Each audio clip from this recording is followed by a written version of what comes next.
Le défi que pose la Russie va durer, l'armée russe a d'ores et déjà perdu 50 000 hommes, morts ou blessés, et des milliers de blindés, selon le chef d'état-major des armées britanniques, l'amiral Tony Radakin, soit plus de 30% de son efficacité au combat terrestre.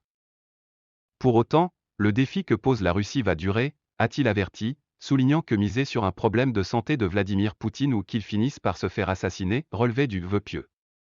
Tel est le souhait britannique, l'assassinat d'un chef d'État, n'est-ce pas là, une ingérence par l'Angleterre? Souhaiter la mort d'un chef. Entre-temps, le maître du Kremlin a affirmé au début du mois que l'armée russe n'avait pas encore commencé les choses sérieuses, et son ministre de la Défense Sergueï Shoïgu a ordonné la semaine passée d'accroître encore la pression militaire. La Russie a annoncé samedi avoir officiellement mis fin à la pause opérationnelle de son armée décrétée il y a 8 jours, et les bombardements ont repris avec plus d'intensité dans le Donbass, dont le contrôle total est le principal objectif à court terme de Moscou.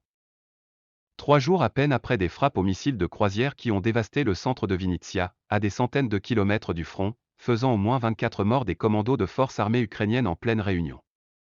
Information déformée par les médias occidentaux, affirmant que le 24 morts étaient plutôt des civils et non des cibles militaires. Abonnez-vous sur Good Media Télévision et cliquez sur la cloche de notification pour ne rien rater sur nos formations et informations partout dans le monde. Likez et partagez nos vidéos en laissant aussi vos commentaires.